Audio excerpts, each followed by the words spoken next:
Επιστρέψαμε με την αγαπημένη μου την Τάμτα. With Love. Η Τάμτα διαγωνίζεται, όπως το ξέρετε πολύ καλά, σε 2 μέρες, Τετάρτη βράδυ, μαζί βεβαίως με τον Χρήστο Δάντη και τον Σαρμπέλ, και ο αγωνισμός είναι πολύ πολύ μεγάλος. Λοιπόν, νομίζω ότι εσύ έχεις ακούσει τα περισσότερα από τότε που βγήκε το τραγούδι. Έχουν πει για το κομμάτι, γιατί η Τάμτα πάει στο διαγωνισμό της Eurovision, το έχουν πει μπαλάντα. Το κομμάτι είναι πιο πολύ mid-tempo, θα έλεγα. Έτσι δεν είναι? Ναι. Λοιπόν, έχουν πει το σπάτο με μπαλάντα και όχι με κάτι πιο pop, χορευτικό, δεν ξέρω κι εγώ τι. Έχουν ακουστεί κάποια πραγματάκια. Νομίζω ότι πιο πολύ εσύ τα έχεις ακούσει παρά οι άλλοι δύο, ο Δάντης και ο Σαρμπέλ. Σωστά? Δεν ξέρω. Μπορεί. Σίγουρα κάτι έχει πιάσει στα αυτή σου, για τα δικά σου. Όχι, έχει πιάσει. Και να μην θέλεις, τώρα να μην λέμε ψέματα, και να μην θέλεις να ακούσεις και να μην βλέπεις τηλεόραση. Πάντα κάποιος έρχεται. Μα καταρχάς σίγουρα κυκλοφορείς και σε πιάνουν οι κάμερες και σε ρωτάνε, έτσι δεν είναι? Ναι, δεν ήταν κάτι που με ενόχλησε. Δηλαδή δεν ενοχλήθηκα. Ήταν ερωτήσεις που περίμενα να γίνουν.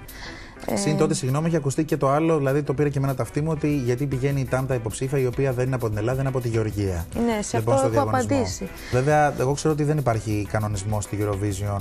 Πρέπει να είσαι από τη χώρα αυτή για να πας να εκπροσωπήσεις. Όχι, δεν υπάρχει, αλλά λίγο καταλαβαίνω και τους ανθρώπους που έχουν. Θυμάμαι πριν 3 χρόνια στη Γερμανία, η εκπροσώπηση της Γερμανίας, ή 2 χρόνια στον διαγωνισμό της Eurovision ήταν από Τούρκους. Δηλαδή ότι. Και Έλληνες έχουν πάει, πιστεύω, έχω ακούσει από άλλες χώρες. Έχουν εκπροσωπήσει άλλες χώρες. Αλλά, εν πάση περιπτώσει, αυτό που θέλω να πω και έχω πει τελευταία πάρα πολλές φορές, γιατί με ρωτάνε συχνά αυτό, είναι ότι πιστεύω ότι αυτοί οι άνθρωποι είναι πάρα πολύ λίγοι που έχουν τα λένε αυτά. Ναι, γιατί αλλιώς πιστεύω αν θα ήταν πολλοί, δεν θα είχα κάνει τίποτα από αυτά που έχω κάνει μέχρι στιγμής. Γιατί η αλήθεια είναι ότι ναι, μεν υπήρξαν άνθρωποι και μέσα στο χώρο που είχα προστήριξη από αυτούς, αλλά πρώτα απ' όλα, αν δεν έχεις προστήριξη του κόσμου, δεν μπορείς να κάνεις τίποτα. Οπότε πιστεύω ότι αυτοί οι άνθρωποι οι καλοί είναι περισσότεροι από τους άλλους που έχουν αυτή η άποψη που λες εσύ. Και ούτε φοβάμαι, ούτε μπορώ να τους αλλάξω γνώμη. Απλά νομίζω για το καλό τους είναι καλύτερα να αλλάξω γνώμη, γιατί γενικά αυτή η άποψη μου είναι λίγο παλιό. Δηλαδή, τώρα μιλάς για τη χώρα, για τη Γεωργία, ή μιλάς για το θέμα μπαλάντα? Όχι, μιλάω για τη Γεωργία. Για τη Γεωργία. Ναι. Και πιστεύω ότι δεν πρέπει να υπάρχει καν αυτή η άποψη τώρα πια. Εδώ εργάζομαι, εδώ ζω, εδώ μεγαλώνω το παιδί μου.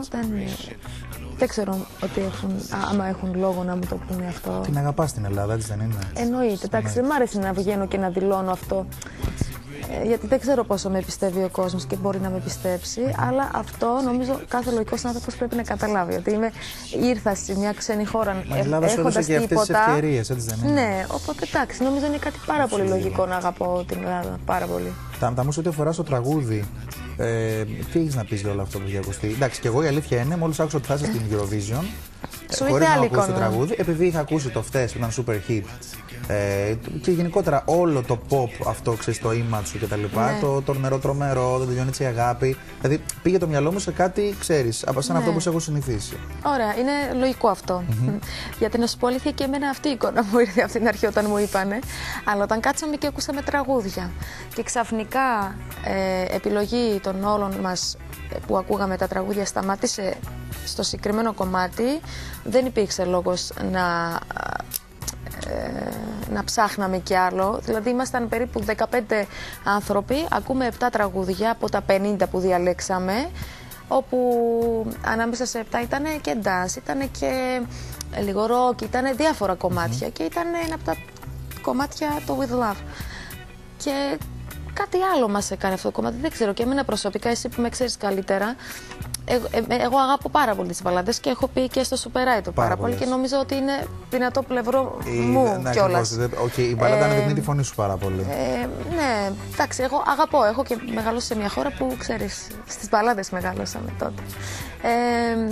Και σταμάτησε εκεί και δεν σκέφτηκε κανείς ότι με περιμένει ο κόσμος με κάτι άλλο και γιατί να μην κάνουμε αυτό.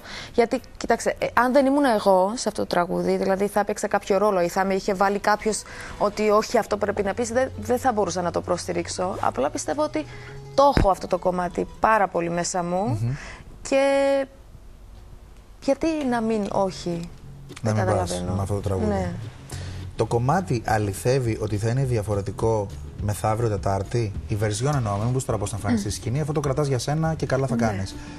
Το κομμάτι θα αλλάξει ή θα είναι το ίδιο τραγούδι? Το τραγούδι θα είναι ακριβώς το ίδιο. Ακριβώς το ίδιο. Αυτό το πράγμα ήταν ξεκάθαρο και από την αρχή, ότι το κομμάτι θα αλλάξει ενορχιστρικά, γιατί θα έγραφε Συμφωνική Ορχήστρα της Σόφιας, που γράψανε το κομμάτι προχθές, και εντάξει, θα ακούσετε κάποια άλλα όργανα στο κομμάτι και θα γίνει πιο δυναμικό. Είναι κάτι λογικό που έχουμε ξεκαθαρίσει από την αρχή.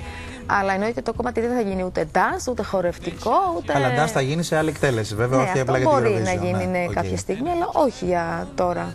Ναι. Για να παίξει και στα κλαμπ, όχι τίποτα άλλο, γιατί διαφορετικά ξέρει με αυτή τη version στα κλαμπ δεν μπορεί να παίξει εύκολα.